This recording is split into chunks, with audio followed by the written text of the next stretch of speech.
कृपया ध्यान रखें कि इस चैनल में सभी की सभी जो जानकारी है वो शैक्षिक और सूचनात्मक उद्देश्यों के लिए है। इस यूट्यूब चैनल में प्राप्त किसी भी जानकारी को वित्तीय सलाह, कानूनी सलाह या तो व्यक्तिगत सलाह के रूप में नहीं लिया जाना चाहिए। जय हिंद दोस्तों। बिटकॉइन के प्राइस के अंदर आजकल कुछ ज़्यादा ही पंपिंग एंड डंपिंग देखने को मिल रहा है। वेल काफ़ी ज़्यादा ही नखरे कर रहे हैं मार्केट के अंदर। ऐसे में बात करेंगे तो बड़े टाइम फ्रेम के अंदर हर एक चीज़ें जो टेक्निकली है वो सही से और ठीक से और ढंग से काम कर रही हैं। जैसे हम SMA की बात करेंगे, जो हम 100 MA एंड 200 MA की बात करेंगे, वो भी ठीक ठाक काम कर रहा है। जो हम सपोर्ट देख रहे थे वो भी ठीक ठाक काम कर रहा है। बट छोटे टाइम फ्रेम के अंदर कुछ गुमराह यहाँ पर किया जाता है लोगों को, और लोगों को नुकसान भी किया जा रहा है, नुकसान भी करवाया जा रहा है, जो कि मैं आगे बताऊंगा कि कितना नुकसान कल लोगों का हुआ है। अभी हम चार्ट के अंदर देखेंगे बिटकॉइन के अंदर बिटकॉइन का प्राइस $64,400, जो कि कल एंड परसों की वीडियो के अंदर एक सपोर्ट हम देख रहे थे कि भाई इस सपोर्ट से हम उम्मीदें करेंगे कि मार्केट है वो बाउंस बैक करेगा।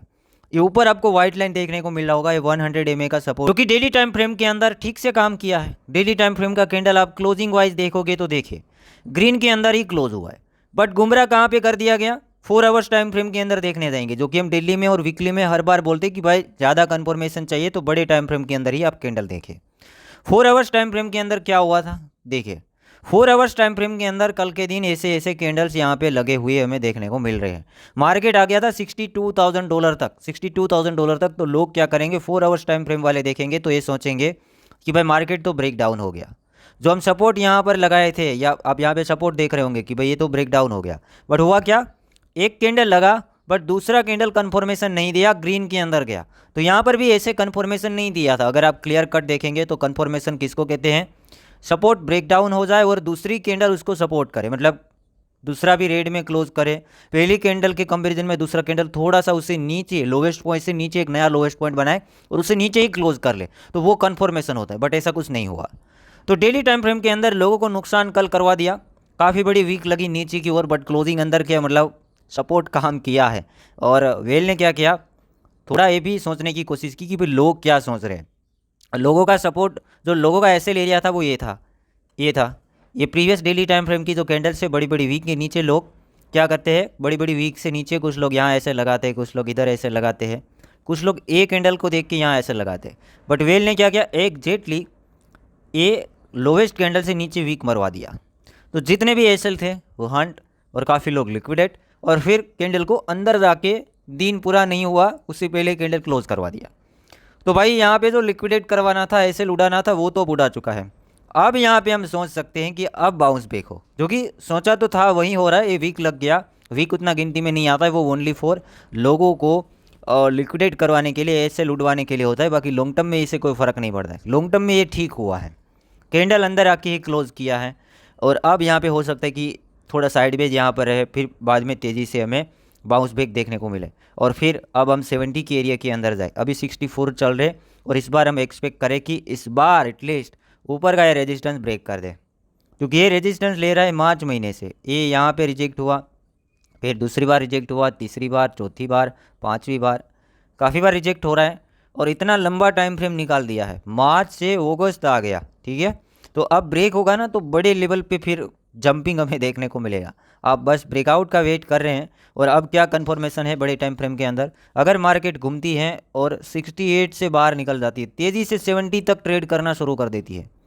68 से बाहर निकलना है, अब 68 से बाहर बड़े कैंडल्स निकालने हैं, बड़े कैंडल्स, भरा कैंडल्स वॉल्यूम वाइज, फिर आप मस्त वाले ट्रेड यहाँ पे देख सकते हैं फ्यूचर स्टेट। बाकी अभी इसके बीच में ही आपको गुमराह किया जा रहा है। अब न्यूज़ देखते हैं, जो कि कुछ न्यूज़ें हैं। कल वेल ने बिना न्यूज़ को मार्केट में मैनिपुलेट कर दिया है, जो कि तो भी उसके सामने एक न्यूज़ है, मैं कवर करता हूँ। मैंने जो न्यूज़ फाइंड आउट किया, एक ही न्यूज़ था कि कल फेडरल रिजर्व ने जो कहा था, मतलब फेड के चेयरमैन ने कहा था कि जब तक उसको भरोसा ये नहीं आता कि महंगाई दर 2% के ऊपर आएगा, तब तक ये लोग, इन्फ्लेशन 2% के ऊपर आएगा उसका भरोसा नहीं आता है, तब तक वो लोग फेड का जो रेट है उसमें कटौती नहीं करेंगे। तो ये नेगेटिव बात बनती है, क्योंकि फेड में जब जब कटौती किया है तब तक मार्केट में बुल रन देखने को मिला है।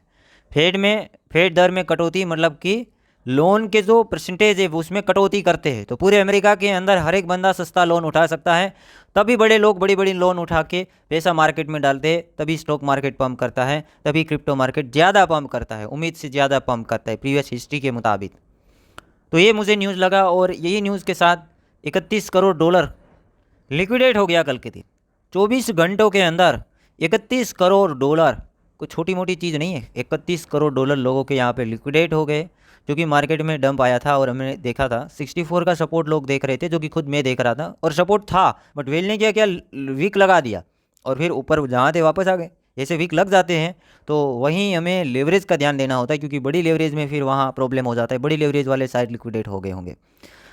अब इसके बाद एक पॉजिटिव न्यूज़ आती है। माइकल सेलर, माइक्रो स्ट्रेटेजी के फाउंडर, जो कि आप जानते होंगे कि माइक्रो स्ट्रेटेजी बहुत ज़्यादा बिटकॉइन होल्ड करती हैं, लाखों में बिटकॉइन है इसके पास।